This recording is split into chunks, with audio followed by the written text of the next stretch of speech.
Steven Poacher joins me to talk about the meeting of Dublin and Cavan in the All-Ireland semi-final. First off, I'm reading around different articles and no one can really make a case for Cavan. But there's surely ways that Cavan, if you've already beaten Monaghan down, Donegal, so two Division 1 sides down, and also Antrim, they've obviously got something to them.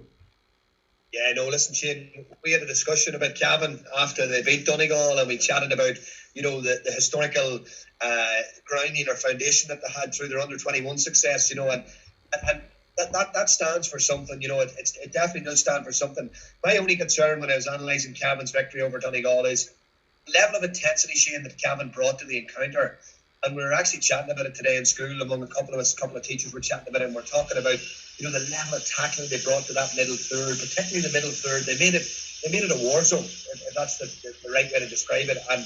But I think the athletic grounds suited that, Shane. I think the athletic grounds had a lot to play in that. The athletic grounds had a tight pitch, and it suits it a little bit better. And I fear for them in Croke Park from that perspective. And listen, there's no point in beating the same drum over and over again about Dublin and Croke Park. Should they be taken out of Croke Park? I don't think it's so much the fact that it's Croke Park. I think it's the fact that Dublin play there all the time. It's their home ground and their own change rooms, and it's a significant advantage, Shane, regardless of what anybody says. And in fact, for a lot of Cavan players, this might be their first outing in Croke Park. And as the vice president said to me at school today, we're chatting about it, and I talked about the time when Arlo got to the national final in 2018. For a lot of those lads, it was their first time at Croke Park, and you're walking out before the warm-up and you're looking at the stadium and you're looking around you and you're looking at the pitch and the conditions in, and all that's a distraction, and it's very, very difficult to deviate away from that. It's very difficult to keep players focused in the zone. So you've all that to contend with. And if they were going to Mullingar to play Dublin or going to Navan to play Dublin or whatever it happened to be, wouldn't be as many distractions, And I just think they missed the trick. I think there was a lot of momentum starting to build behind the semi-final being taken out of Croke Park. And I think the year and what it's in, it would have been a great opportunity to take it out of Croke Park. And for me, Shane, it would have given Cavan a really, really strong advantage in making this a seriously competitive game. Now, is it going to be a seriously competitive game? You're hoping it is. You're hoping it is for the good of football. And I mean that for the good of football, because if Dublin were to do what they've done in the last three Leinster games, which has just more or less been obliterated teams in 15, 20 minutes, it could spell a dark day for football, Shane, to be honest with you. Yeah. Do you see it as a sign of fear that Cavan didn't push for a different venue? Because some people would say, it's a sign of fear to sort of say you're afraid to go into Croke Park against them. Whereas, the reality is, and this is speaking with Colm Nally, the Meath coach, he says it's a different animal playing Croke Park versus Parnell, where they lost by 4 points 3 or 4 weeks beforehand. I think it's a sign of fear to not just go, you know what, we don't want to play in Croke Park if at all possible. And this reason, there's no 80,000 people to be accommodated.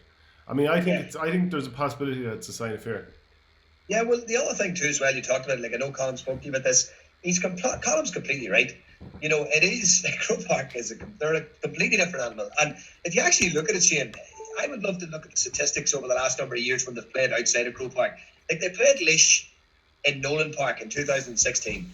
And it wasn't, now don't get me wrong, it wasn't a tight game, but it was competitive, right? It was competitive. And I think the final score was something along the lines of 220 to 212, whatever it happened to be, okay? But it was competitive, right?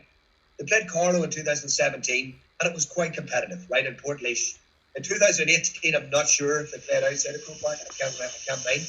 But then this year, they played Westmeath, albeit in Portlaoise, and it was still competitive. When you say competitive, they didn't win the game by 22 points or 19, 20 points. There was 10 points in it. I think it was the lowest winning margin. And I know this might sound a bit silly, whatever, but the point I'm trying to make is when they're out of Croke Park, they don't look as effective. They don't look as slick as, they don't look just as well motored. The conditions of Croke Park, Shane, suit them. And I tell you why it suits them.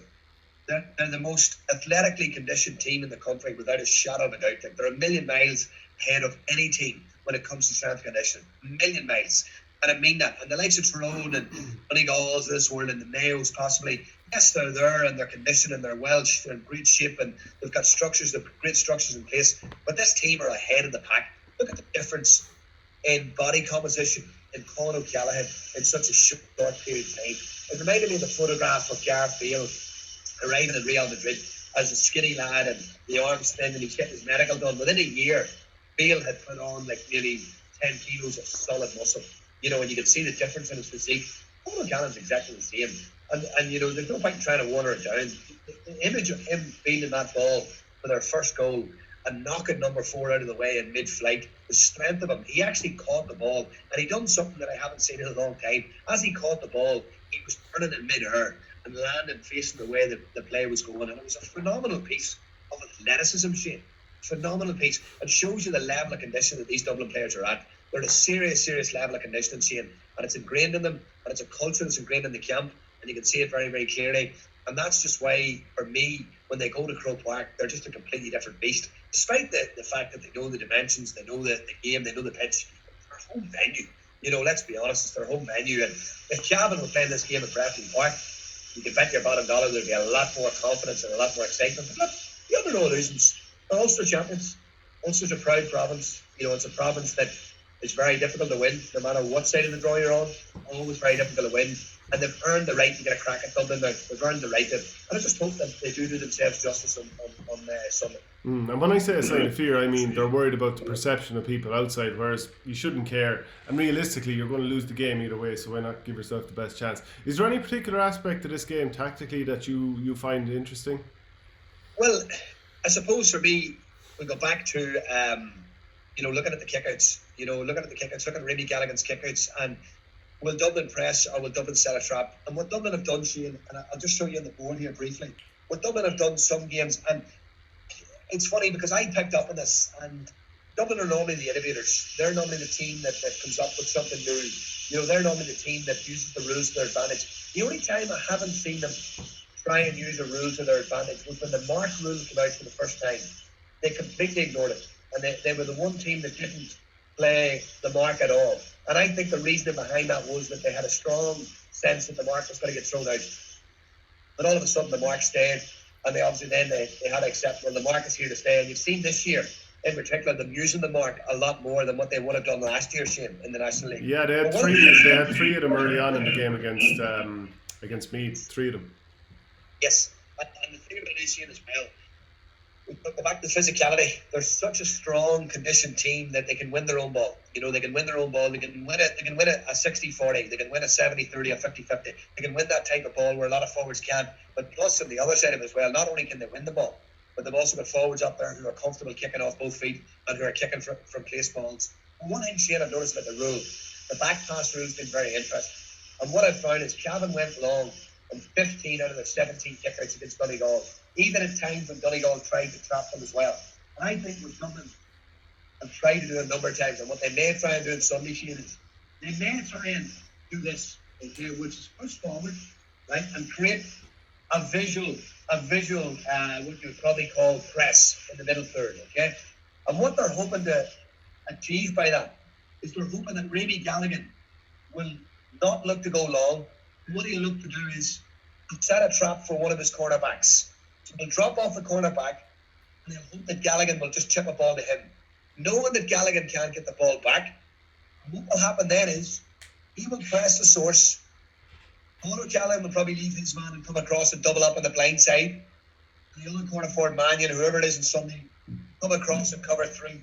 The only real outball that number 2 has is to come down the line. And as he comes down the line, this is where the channeling comes in, what we talked about before in the show. How they channel teams where they want them to go.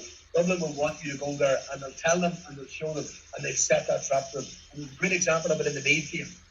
And once they get in here, if he eventually gets out of here and gets across the field, they have at this stage really started to really squeeze the game. They really squeeze the game. And the guy who plays sweeper, if it's Donny Cooper last week or whatever, or sweeper 10, what they tend to do, Shane, is they tend to get the sweeper. What they'll do is they'll put that squeeze on, the sweeper will push up, and they'll just have such a high press on you that it's so difficult to get out there. And that's the key. I think you might see that, Shane, on Sunday. You might see tactical innovation where Dublin try and flood the middle third just from a visual perspective and tease Gallagher into giving the cornerback the ball. And if that happens, Cavan could be in a lot of trouble. So can Cavan not decide to pick an overload on one side? Like if you see this coming, maybe they'll see it coming too. There has to be some sort of solution. Well, I think they've got to be prepared for it. The thing with playing Dublin is, this is the thing, it's mad because I remember sitting thinking about it myself when we were playing at that time, and there's a party of thinking we could be lambs to the slaughter, and then there's another party of thinking, we could get at them. But the realistic side of you is like, look, we need to be careful here, and you need to be careful early in the game. And one of the things, Shane, that I've been disappointed with a lot of teams, I think teams have got to stop being afraid of the narrative that's out there. You have to have a go. Forget about this, you have to have a go. See the first 15 minutes. I would love to see Cavan booed off the pitch at the first water break. Booed off the pitch. I would love to see them come in with a seriously negative attritional style where they actually just suffocate the game, make nothing happen, and stay in the game. Be really competitive. Start a couple of little scuffles, get into Dublin's faces, make it difficult for them, and tackle with the same ferocity and same intensity as they did against Donegal. And when they have the ball, manage it. Don't worry about going down the throats and attacking it. Stay in the game for as long as you can. And they've got the physicality, Shane, from their own kickouts. But if Dublin do put that press on, maybe throw a McKiernan or Thomas Gallagher, whoever, maybe overload one side. Maybe overload one side of the field and go at it and see if you can win your own ball and your own kickouts. And if you can do that, and Dublin are press, and it only takes Cavan to win 2 or 3 of their own kickouts against the high press, and they could punish Dublin. Because we haven't really seen it yet, Shane. We haven't seen a team having the physicality and the ability to win their own kickouts. Gary could do it, and Gary hurt them. Not that often, but they did hurt them. But the danger is on the Dublin kickout. Cluxton's that good. He'll pick people out, but it's the deep runs from, Colin Malley talking about, I'm not going to go roll ground, but it's even the Conor Callan one where he's talking about, Donegal call it the river, leaving that river where you can move into it, and it's that river between the half-backs and the midfield, and Dublin were doing it against, who would they play the last round, against Meath, in the Leinster final. So it'll be interesting to see what Cavan do in their kickouts. I think Cavan will be mad to press Cluxton. And if I was Cavan, I would go middle third press, drop off, let the cornerbacks have the ball, and then engage them in the middle third. Engage them in the middle third and get your house in order, get your sweeper in, get your +1 and your +2, whatever you do, into the space, do what you have to do, and stay in this game. Stay in the game. Just think, get to the first water break. Talk about it in quarter shape. When we used to play, when we played them, we didn't play water breaks, but we played the first quarter. So what we said is, after 17 and a half minutes, let's be in the game. And the score after 17 and a half minutes was 3-2. It was 3-2 against them. We were delighted we're still in the game. You grow in confidence then as an underdog. But if you're 8-2 down, 9-2 down, the game's over. The game is over against them. So, I'd love to see a team go against the grain. Forget about what the public think. Forget about what others think of you. Just go against the grain and just come up with a game plan to manage the game, make it attritional, keep the ball out of play for as long as you possibly can in that first half and see where you're at. Just see where you're at. Can you make any case for any stage of the game where you can do the full high press? Remember a couple of years ago, Kerry were in All-Ireland semi-final, and for 10 minutes, Cluxton had an awful lot of bother and Kerry got a couple of goals. Is there any part of the game where you'd say to Cavan, go 4 up on the 21 or thereabouts, press 4 men up there, 4 men behind, and maybe even another 4, and then the remaining 2 players more or less at midfield? Because Cluxton isn't going to clear to the far 65, I don't think. No, it's not. And I tell you, Shane, what we decided we would do against them is we would press them from place forwards. And we pressed them 3 or 4 times in the first half. When Carlo played them, we pressed them 3 or 4 times in the first half. And I think we won 2 or 3 of them. We turned them over 2 or 3 times when we pressed them. And the reason, and I think what happens there is, Clux is too experienced, obviously, to fall into that sort of psyche. But what can happen with a goalkeeper, when you give him the first 4 or 5, he just gets into that comfortable zone, Shane, if you just clip it into the cornerback, job done.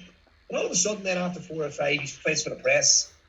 Psyche changes, all of a sudden a bit more pressure, a bit more squeeze, and it can become difficult, and especially if the first 1 or 2 go wrong.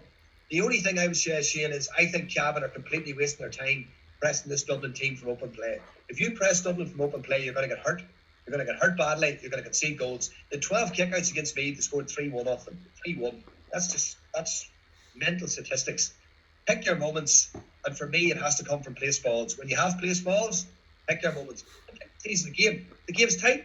You're 5-all after 20 minutes, and you have a free kick. Do you need to press them? Maybe not. Maybe not. You go ahead, you go 5-4 up or 6-5 up, whatever. You have to go and press them. No. Maybe. So it's just pick your moments. But for me, Shane, it's got to be from place balls. And the important thing is that if you are pressing from place balls, the important thing there is if your place kicker is right and he gets his free kick away and he scores. Because if he doesn't score and the ball drops short, you've committed to a press, and all of a sudden you get picked off, and that's the dangerous thing. Yeah. So I'm just going to go through the scorelines that the two teams have put up in their games so far. Now, the Cavan game went to extra time as well, so the Monaghan game went to extra time. But so far, Cavan have scored 215, 13 points, 114, 113, whereas Dublin have scored 22, 323, and 321. So I mean, I can see even by the look on your face there, it's like how do you bridge that gap? It's scary. It's scary. And we had this conversation way back at the very start of this program, Shane, when we started doing these before the National League started. Me and you were previewing the National League, and we talked about Dublin. Is this the year that they get caught? But as I said to you, it's an interesting one. And here's one for you. And I'm gonna refer to this. I was in Stad Sports last week in Uri with 5 children from school, and we were in on a sort of a work placement visit. And we got a great seminar from Andrew Morrissey, who is the head sports scientist there, who had spent time at Arsenal, at Spurs, and over in England with Norwich and these clubs, right? And he talked to me a very interesting thing about GAA. Cavan beat Donegal, right, in the Ulster final. And on that pitch, after the elation has settled down, okay, after everyone has celebrated and the high of winning, Mickey Graham's sitting down with his management team that night thinking, Jesus, we have to prepare for Dublin now. We have 2 weeks to prepare for Dublin, right?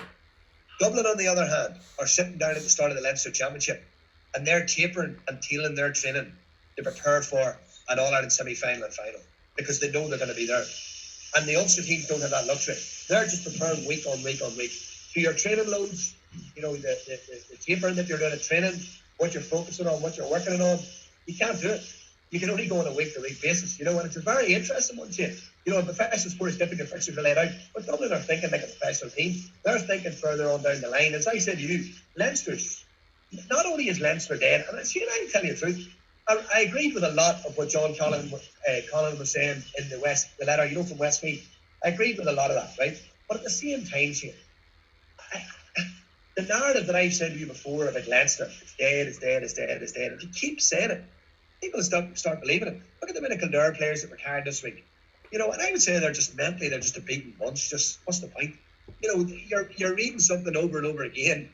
Eventually, it's going to stick with you. And I just think they're so far ahead now, Shane. Not even just physically, but see, mentally, they've crushed Leinster. They've crushed the teams in Leinster. They've crushed the counties in Leinster. So Leinster's now more or less just a little bit of tapering for Dublin to get up to speed for the Big Four. Mm-hmm. And this year is obscure because coming out of Munster, you've got Tipperary. And coming out of Ulster, you've got Cavan, who traditionally haven't been the strong powers in the last couple of years. So they're probably sitting thinking to themselves, is there a possibility that they could win an All-Ireland without actually playing a team from Division 1? Did someone mention that statistic? Yeah. So Cavan, Division 2 or Division 3 next year, they're Division 1 but just got relegated. Relegated, do you know what I mean? So I'm talking about next year. So there's a strong possibility that Dublin could win the All-Ireland without having played a team in Division 1. Now that's an interesting statistic.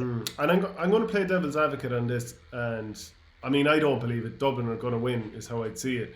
But if you're Cavan, you've beaten Monaghan Division 1, you've beaten Antrim, you've beaten Down, you've beaten Donegal Division 1.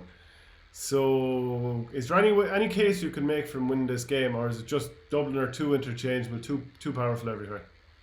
But if we try and make a case for Cavan, Shane, right? If we try and make a case for Cavan as pundits, people will laugh at you and they say, "What are you talking about?" And you go, "Of course they can be beaten. They have to be beaten at some stage." Like this is not going to go on forever, and people can talk about, "Oh, it will. I don't think it will. These guys, like, see, you've got to look at it in different senses. Well, like, in 2016, it took a replay to beat them. Mayo played them off the park, played them absolutely off the park, and they scored 2 OGs again now, like freaky stuff. A last minute free in 2017. In 2019, Rome were 5-1 up against them, should have managed the game, didn't. They got a score and blitz to 1-5. If you actually look at the finals over the last number of years, even Kerry last year, teams have got very, very close to beating them. And I just think it's just going to take that one defeat to break the monopoly of it, and you may just see a little bit of a change in the guard. But we've got to understand as well, this is not a unique situation for GA. You're a hurling man, okay? So, you have a strong background in hurling. Talk to me about Kilkenny. How many did Kilkenny win? Was it 10 out of 11 or something, was it? They won a load of them there. But like what I've always kind of said about that, and this is on reflection, is that Kilkenny were preparing like like a top inter-county team, and everyone else was preparing like club teams. They also brought in a Gaelic football man in Mick Dempsey, who had their wing forwards playing like Gaelic football wing forwards. They were brilliant at what they did. Everyone else is mediocre. They still had brilliant players, generational type players and all that, but it was a perfect storm of everything, where everyone else was a mile behind and took probably 7, 8, 9 years to catch up. Some counties another 5 years. And I have thought at times that maybe that's what's going on at the moment. You have Dublin operating up at this level, and other counties are here, and they don't even realise all this exists or what exists in this space. Like people say to me, can you get me the stats for Dublin's GPS, or can you get me what Dublin are doing here, Dublin are doing there? And you can't really get anything because it's such a closed environment. You know, you never hear any leaks from their camp, Shane. You know, it's a very tight camp. I know Stephen Poacher's got a huge influence on the group. I think if he goes in the next few years, you may see a drop in that. You know, you may see a drop in standards. You may see a drop in leadership. You're looking through the team. You're thinking who are the next leaders to step up. Obviously, they have good leaders. You know, the likes of Brian Fenton and stuff, but no one in that same mold as a Cluxton. But an interesting one for you, and here's one for you as well too. When you think about it, like, you know, you've got to think of in terms of these days, Shane, right, at university level, are playing against Dublin players, and they're beating Dublin players. Look at Kilcoo last year, playing Ballyboden off the park. And beat them out the gate, you know, a small little, I know it's club level, but you're still talking about senior Dublin footballers, you know, and that was the point I was trying to make to the Carlo lads, to try and install some sort of belief before we've led in Shane, because there was a fear factor, right? I'm not going to lie, I was nervous, I was fearful, the game was live in Sky, you're thinking to yourself, we could be pummeled here, you know, but on the separate note, Shane, the point I was making our lads was, you've played against these lads at university, you've played against them at club level, they're humans, they're club footballers first and foremost, they are club footballers, but when they're in the Dublin camp, there's an environment that has facilitated an excellence and a professionalism that other counties probably just can't match at the minute. And hopefully, Croke Park will see sense over the next few years, level out a bit of funding. I think, Shane, I'll finish with a story for you here now. Go back to Turlough O'Brien, canvassing Croke Park. Turlough O'Brien went to Croke Park and wrote a letter to them and asked them to help the smaller counties out. He collaged together a number of coaches in Division 4. And a lot of people don't know this story. And what happened was, what he was trying to do was he was trying to get the players their strength and conditioning in Dublin. We had 11 players travelling from Dublin on a Tuesday, a Thursday and a weekend, because they lived in Dublin. They weren't coming up at the weekend as students. These were young professionals. And he asked for strength conditioning on a Monday, Wednesday night in the National GA Centre in Dublin. Showed up the first night, brilliant, absolutely class, boys loved it. I was texting the lads how we get on. Super Stevie, great coach there, excellent, saved us coming down the road for the SFC, class, thank you, whatever. The following week, the players showed up and there was no gym equipment in the National GA Conference Centre. You know why? Because Dublin GA owned it and they heard what was going on and they ripped it out. So where do you go from there? And where's the help from Croke Park? Nowhere.